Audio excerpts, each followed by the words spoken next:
E aí, professor Tavares? E aí, professor Garran? Como você vai? Vai de trem ou vai de busão? Eu fico, na verdade. E o senhor? Eu vou bem, obrigado. Muito bem. Então vamos falar de Ancorde. Acorde. Você está de acorde em falar em acorde? Sim, vou te dar acorde hoje. Vamos lá. Muito bem. Tá, Hoje, ótimo. nós vamos continuar a nossa parte de economia, né? Estamos falando sobre o módulo 4, né? O módulo 4, ele é economia. Então, você tem aí algumas questões que caem, normalmente 2, 3 questões, né? Até 4 podem cair, né? Então, precisamos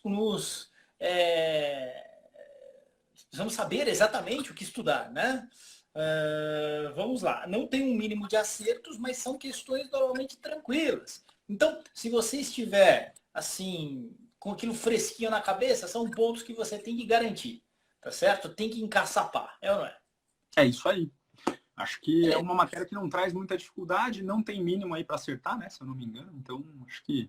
Mas quanto mais pontos fizer, melhor, né? Lembrando que tem que acertar aí 70% da prova, no mínimo. É isso aí. Show de bola. Bora Bora lá. lá.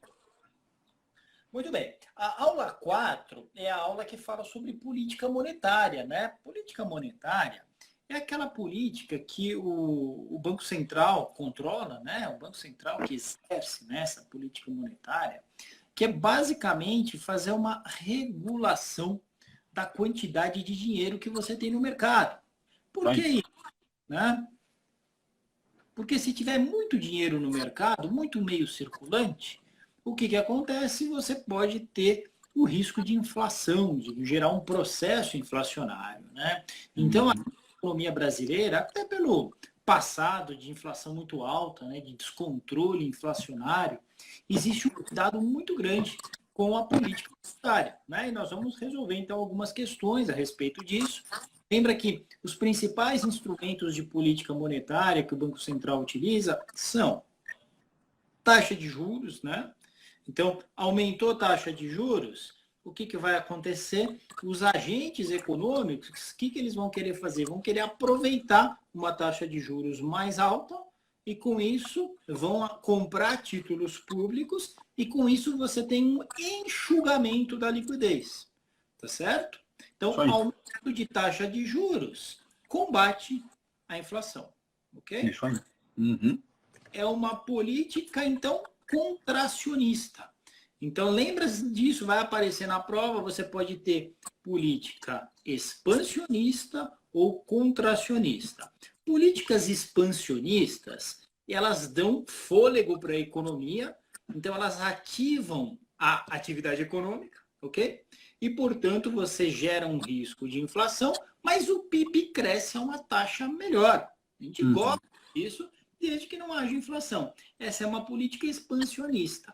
Quando o Banco Central aumenta a taxa de juros, ele está lançando mão de uma política contracionista, porque com taxa de juros maior, o mercado vai lá, compra título público e deixa de investir na economia real. Por isso que taxa de juros alta, a gente sempre tinha aquela reclamação, né? A economia não cresce porque a taxa de juros brasileira é muito alta. Muito alto. Uhum. Inibe os investimentos, né? Exatamente. Então, primeiro era nível de taxa de juros, o primeiro item de política monetária. O segundo Uhum. item de política monetária é o que a gente chama de depósito compulsório. Né? Uhum. O que é o depósito compulsório? Compulsório quer dizer que é obrigatório. Então, quando a instituição ela recebe um depósito à vista, por exemplo, ela não pode sair emprestando esse depósito que ela recebeu 100%, integralmente. Uma parte disso ela tem que depositar lá no Banco Central. Se é 40%, você recebeu um depósito à vista de 100, 40 fica no Banco Central. Se baixar 30, recebeu de 100, 30 fica no Banco Central. E 70 dá para emprestar. Então, Uhum. quanto mais baixo é o depósito consultório, compulsório, Consultório. quanto mais baixo é o depósito compulsório, mais o dinheiro vai rodar na economia. Ok? Então, dá para a gente pensar um negócio. Quando eu aumento o depósito compulsório, eu estou enxugando o dinheiro da economia. E, portanto, é uma política contracionista, redução do depósito compulsório é uma política expansionista. Muito bem. Claro como cristal. E o último, né? O último instrumento, Tavares, era o redesconto. Né? O que é grande redesconto? Redesconto. Então, o banco, né? Imagina que determinado banco emprestou pra caramba, né? Ficou com caixa furado, aí foi lá no final do dia, não conseguiu zerar o caixa, então ele vai lá no Banco Central, bate na porta. Banco Central, você não sabe o que aconteceu, velho. Isso nunca me aconteceu antes. Eu preciso de um empréstimo. Aí o Banco Central fala, calma, filho, redesconto, é fácil. Mas se a taxa for muito punitiva, tunga no banco. Então, quando o Banco Central quer dar aquele medinho nas instituições financeiras, de modo que o pessoal não saia dando crédito e ativando muito a economia, ele joga a taxa de redesconto lá para cima. Taxa de redesconto lá em cima é uma política o quê? O quê? Contracionista. Redesconto lá embaixo, expansionista. Beleza? Fora que se o Banco Central empresta dinheiro mais caro, o banco também vai emprestar dinheiro mais caro, né? Exatamente. Acaba que impacta também, né? Acaba sendo repassado, né, lá no spread do banco, da instituição financeira. Beleza, muito então bem. Né, a gente consegue olhar para essas questões aqui de política monetária. Fechado? Bora que bora. Poeira? Tá fácil, hein? Tá fácil. Aqui vamos inverter a câmera. Tá lá. Aqui, olha só. Olha quem tá aqui. Nosso querido professor. Não tão bonito como nós, né, Eduardo Tavares? Ele é meio feinho, dente meio esquisito. Levemente estragado. Né? Mas a gente suporta. Vamos lá. Mas há quem o chame de galã Gani, hein? Galã Gani. O Alan é muito mais bonito que a gente. Mas vamos lá. Para reduzir a oferta de dinheiro na economia, o Banco Central pode. O que pode fazer o Banco Central? Aumentar o depósito compulsório. Então, a pergunta é para reduzir a oferta de dinheiro na economia. Tá certo? Então, olha só. Se aumenta o depósito compulsório, dinheiro no Banco Central. Concorda que funciona isso aí? Opa, enxuga, né? O Banco Central os bancos têm menos dinheiro para brincar ali, né? Para emprestar, para pôr para trabalhar. Isso aí. Reduzir a taxa Selic meta. Não, né? Eu quero enxugar. Aí eu reduzo a taxa, o pessoal não vai querer deixar o dinheiro investido em título público. Então eu não estou enxugando coisa nenhuma. Então, 1, beleza. 2, não funciona. 3, vender títulos públicos aos bancos. Bom, saio vendendo título público para o banco, estou enxugando o dinheiro do mercado, então eu estou reduzindo a oferta de dinheiro. Me parece totalmente válida. Você vem aqui na nossa platform, tá certo? Vai no verificar, e quando você clica no verificar, o nosso site rapidamente, ele foi lá e disse alternativa A, de alabastro, é a correta. Ou seja, a alternativa que diz que 1 e 3 estão certas. Aumentar o depósito compulsório e vender títulos públicos aos bancos. O feira, como de costume, encaçapou. Muito bem, extraordinário. Gostei disso. Tem que ficar esperto, né? Que você não pode confundir aí tirar dinheiro com colocar dinheiro, comprar com vender títulos públicos, aumentar com diminuir. Essas questões de economia tem uma cadeia de relações, assim, né? Você não pode se perder aí no raciocínio, porque senão o negócio suja. É isso aí. Tem que lembrar muito bem o que é contracionista e o que é expansionista. Né? Enxugar dinheiro é sempre contracionista. Economia. Colocar dinheiro é expansionista. Tá certo? Exatamente. Sempre assim. Ok. Deixa eu ver aqui a próxima. Vamos ver qual será a nossa próxima questão. Já vou colocar aqui. Olha lá. Muito bem. Na prova da Ancor, eles gostam de perguntar sobre isso daqui, tá? Então, presta atenção. O Sistema Especial de Liquidação e Custódia, chamado SELIC, é responsável pelo registro, custódia e liquidação de... Então, de que ativo? Essa que é a pergunta. Olha lá. Títulos públicos estaduais e municipais, títulos privados, títulos públicos federais, títulos negociados no mercado interbancário, qual seria a alternativa correta? O Feira já mandou aqui o que ele considera correto. Só o Feira interage conosco. Muito obrigado, Feira, por nunca nos deixar falando sozinho. Não é verdade? Alternativa C de cachorro, ele colocou, né? Quando a gente verifica aqui, a gente vê que realmente a C de cachorro é a correta, né? Por quê? Porque esse sistema, o Sistema Especial de Liquidação e Custódia, é só para título público federal. Não é para título privado e não é para título municipal nem estadual. Aí eu pergunto, professor, títulos privados são negociados onde? São negociados na Câmara da B3, né? Na antiga CETIP. Era tudo cadastrado lá. Aí a B3 veio. A B3 ela é faminta, ela já pegou lá. Colocou a CETIP para dentro. Como é que é? Colocou a CETIP para dentro. Exato, exato. E agora tá tudo lá na Câmara de Compensação da B3, né? Os títulos privados, aí CDB e todas essas outras paradas aí. Exatamente. CETIP agora é B3. É B3. Você fez o slogan deles? Oi? Você que fez o slogan deles? Mas é claro que não. Pessoal, vamos lá. Ainda com o nosso querido Alan aqui, imitando uma pombinha, como vocês podem ver. Olha lá. É o órgão responsável pela condução da política monetária no Brasil. Qual é o órgão? Seria Bacen? Seria assim. Coração seria, eu acho. Qual? O coração. Perdão. Coração de papelão? Não, meu caro.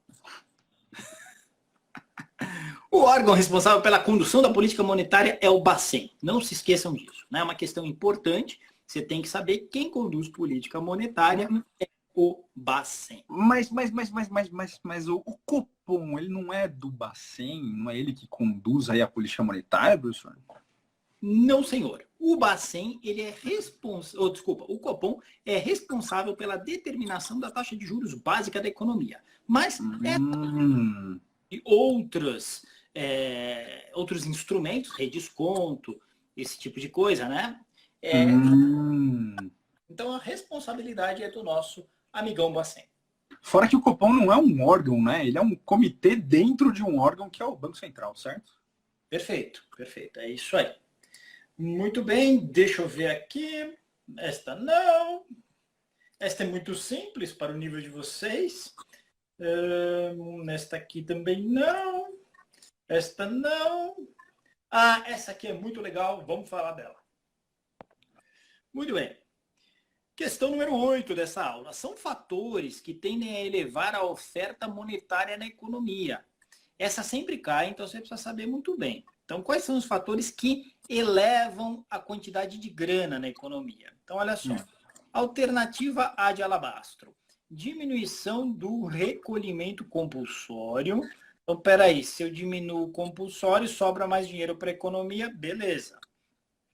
Diminuição da taxa de redesconto. Se eu diminuo a taxa de redesconto, o que está acontecendo? Eu estou incentivando a atividade econômica. Opa, está ficando bom isso aqui.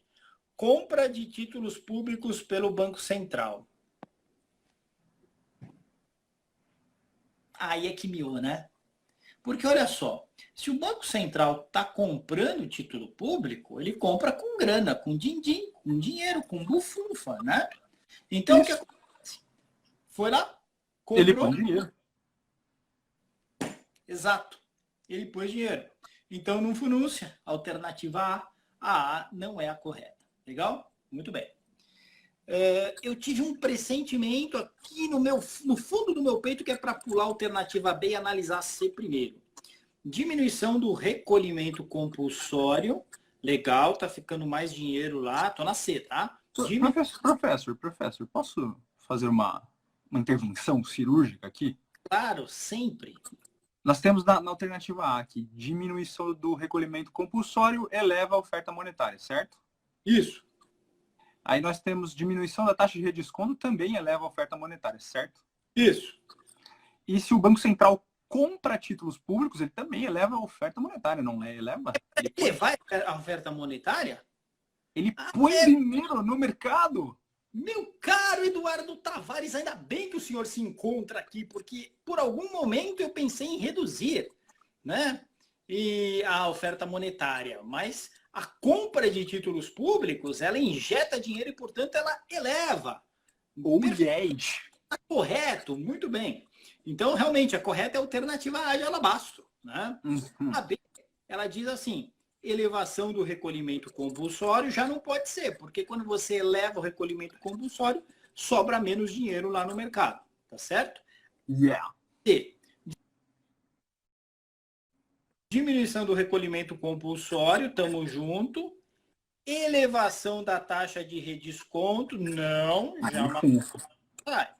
Alternativa D de dragão, diminuição do recolhimento compulsório, tamo junto.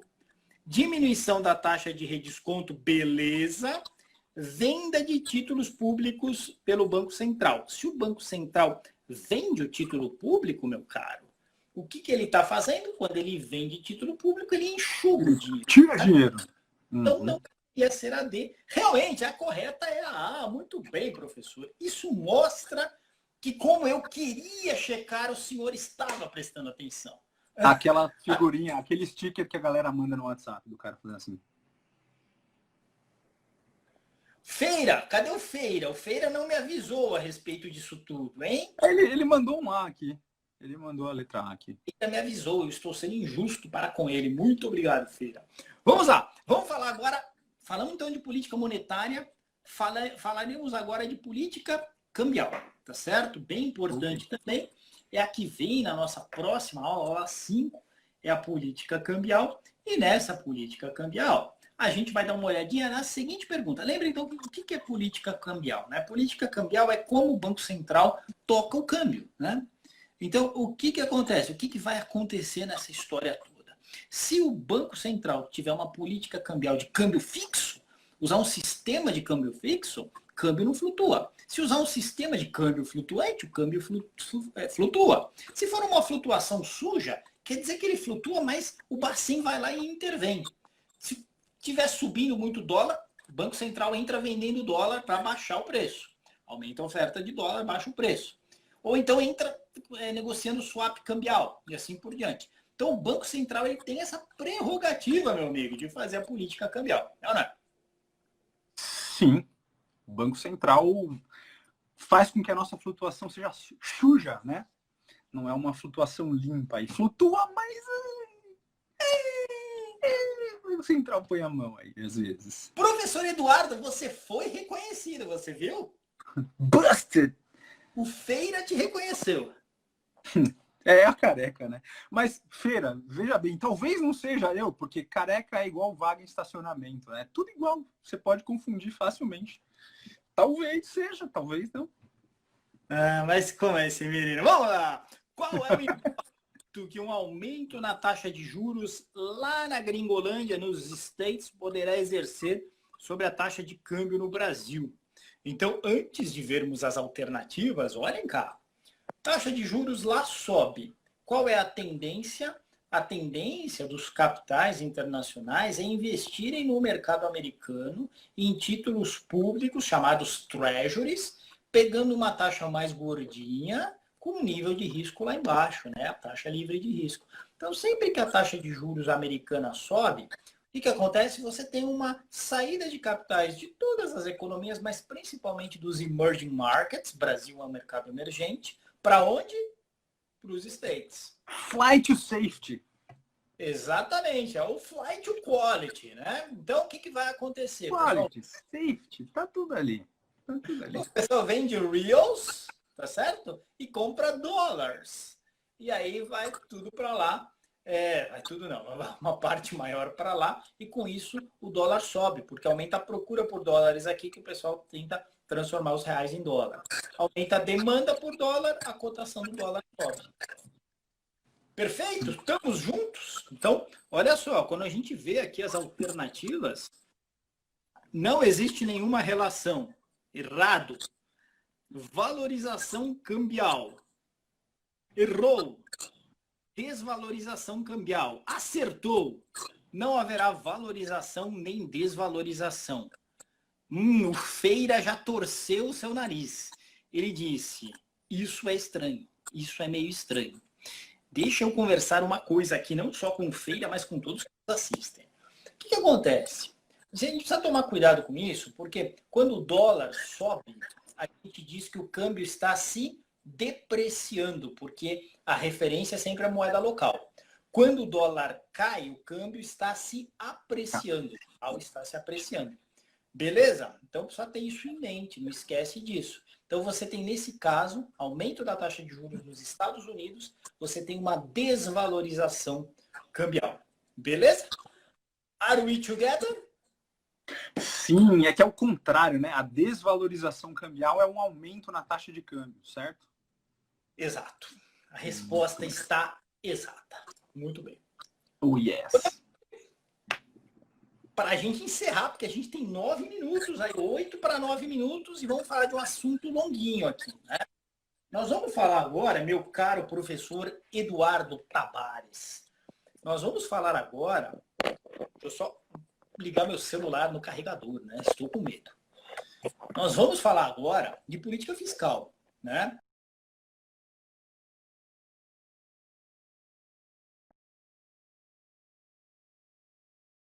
Ou será que eu não? Gostou. O que te lembra a política? O que me lembra a política fiscal? Me lembra gastos do governo, hein? Gastos, arrecadação. É isso, basicamente. Jeito. Quando a gente pensa em pagar imposto, a gente pensa fiscal, né? Precisa pagar política fiscal, planejamento fiscal, aquela história toda. Então, o governo, ele arrecada grana por meio de tributos, né? Principalmente, né? Então, ele arrecada principalmente por meio de tributos e ele gasta de diferentes formas, né?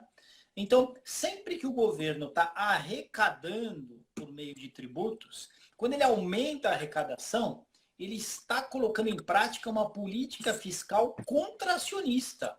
Uhum. Por que contracionista? Porque se ele arrecada, sobra menos dinheiro na economia. Então, contrai a economia. Boa. Se o governo, por outro lado, reduz imposto e arrecada menos, isso é uma política fiscal expansionista. Que está deixando mais dinheiro na economia. Muito bom. Parece com a política monetária, né? Quando ela é expansionista, tem mais dinheiro na economia. Então, nós falamos de arrecadação, mas a gente pode falar de gasto. Se o governo resolve aumentar os seus gastos, veio a pandemia, não veio? Não veio a pandemia? Não veio? Veio. O que fez o nosso governo? Nosso governo começou a gastar mais, né? Então, vamos liberar uma grana aí para os autônomos, bolsa isso, bolsa aquilo, para a economia não parar, para o pessoal não passar fome, aquela história. Aumento dos gastos do governo. Isso é política expansionista, né? Para gerar dinheiro na economia, para fazer a coisa andar, para o país não quebrar naquela época, né? Naquele momento. Tá certo? Essa é a política expansionista. Com base nisso, vamos dar uma olhadinha nessas questões aqui.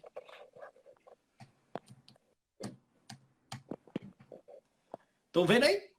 O aumento de verbas... Ficou muito escuro, Fê. Oi? Tá muito escuro. Não sei se você mexeu em alguma coisa aí, mas escureceu. Ah, voltou aqui. Tá bom.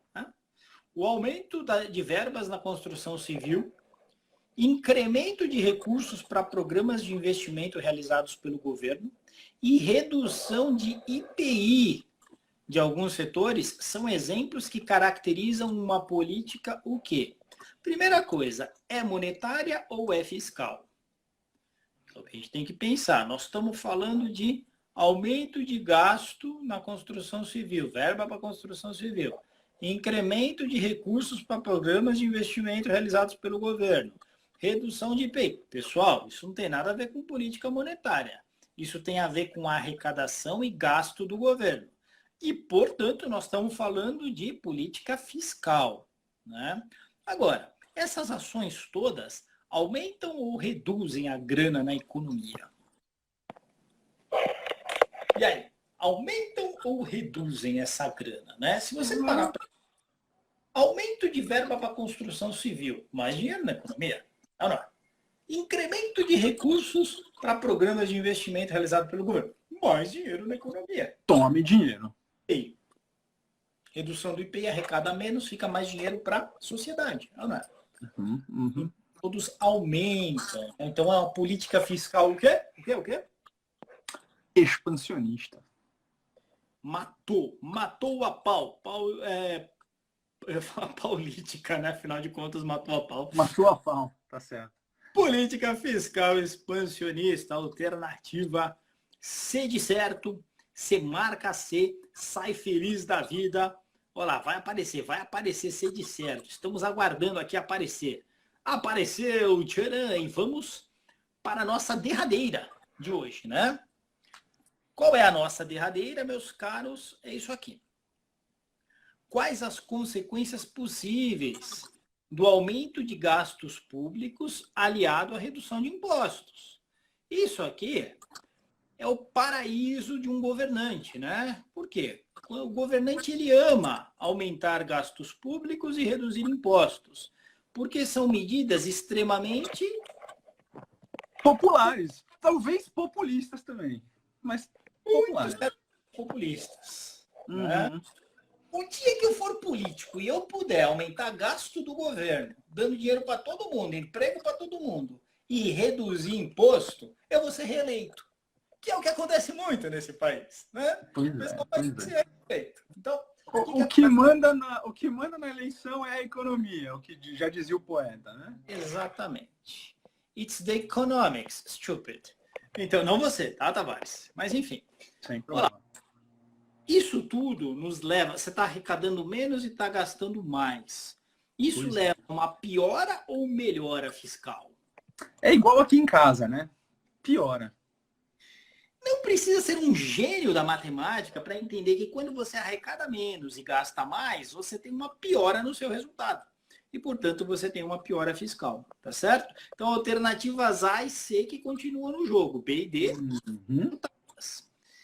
Aí você tem retração ou aquecimento da demanda. Galera, pay attention to this. O governo ele está arrecadando menos e gastando mais. Se o dinheiro não vem para o governo, ele fica na economia. Mais dinheiro na economia é aquecimento ou é retração da demanda? Obviamente, é um aquecimento, não é? Mais dinheiro, o pessoal vai querer gastar esse dinheiro na mão do povo, o povo quer gastar, isso pode gerar inflação e assim por diante, tá certo? Então, a gente tem que falar sobre aquecimento de demanda. Aí matamos a pau, né? Porque, ó, piora fiscal na C. Aquecimento de demanda. A A tinha retração de demanda, então não pode ser mais. E aí a gente aumenta a nossa certeza com essa terceira afirmação. Aumento do risco de inflação. Por quê? Porque tem esse aquecimento da demanda, tem mais dinheiro na economia, tá certo? Gente, me parece que corremos um risco em algum tempo aqui, nos próximos meses, de viver isso. Piora fiscal, o governo aumentou seus gastos, a arrecadação caiu por conta da pandemia. Aquecimento da demanda pode vir a acontecer numa recuperação econômica e aumento do risco de inflação. Eu estou com bastante medinho disso aí. Vamos verificar na nossa plataforma e nós acertamos, professor Eduardo Tavares. A gente acerta tudo. Quando eu erro, o Tavares está aí para garantir o acerto. Aqui é igual o líbero, rapaz, de vôlei ali, só defendendo aqui, tomando pancada. É nóis.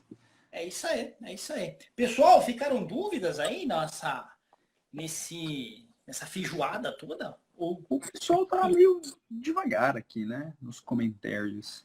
Acho já esteve mais ativo. Interagem, né? Elas não se mostram assim, como é que eu vou dizer, perguntelhas, como deveria ser. Mas tudo bem. É que hoje é terça-feira, tá frio, né? Acho que deve ser isso. Muito bem. Muito obrigado pela presença de vocês, pela audiência, pessoal. Então, nós estamos terminando aqui esse breve review econômico, né? Amanhã a gente começa a falar sobre o sistema financeiro, extremamente relevante também. Acompanha com a gente, amanhã, 18 horas, estamos aí para fazer isso aí. Se você ainda não entrou no nosso curso na plataforma, não deixe de ir lá fazer a sua inscrição, fazer a sua matrícula. Ele é na faixa, você não paga nada, só vai ter que estudar, só isso. Lembrando que quem for aprovado Sempre bom lembrar. Faz tempo que eu não falo isso. Acho que a última vez que eu falei isso foi ontem. Não, não falei ontem. Faz tempo. Quem for aprovado na prova da Ancor e for nosso aluno, comprovou a aprovação, comprovou que foi nosso aluno, a gente encaminha para conversar com os maiores escritórios de agentes autônomos aí do Brasil, para você ter uma oportunidade, quem sabe começar a sua carreira já quente, num lugar transado, por assim dizer. Beleza? Usamos gíria de tiozão aqui. Não se importe com isso. Muito bem, não se esqueçam de mandar as suas sugestões até sexta-feira para as músicas do Sextou. Então, toda sexta-feira a gente termina o nosso Momento Ancor com uma música que normalmente é brega, piegas, antiga, tiozão, aquela história toda. Exatamente, porque nós somos assim. Muito obrigado. Abraço, hein? Até amanhã, minha gente. Fiquem em paz. Valeu.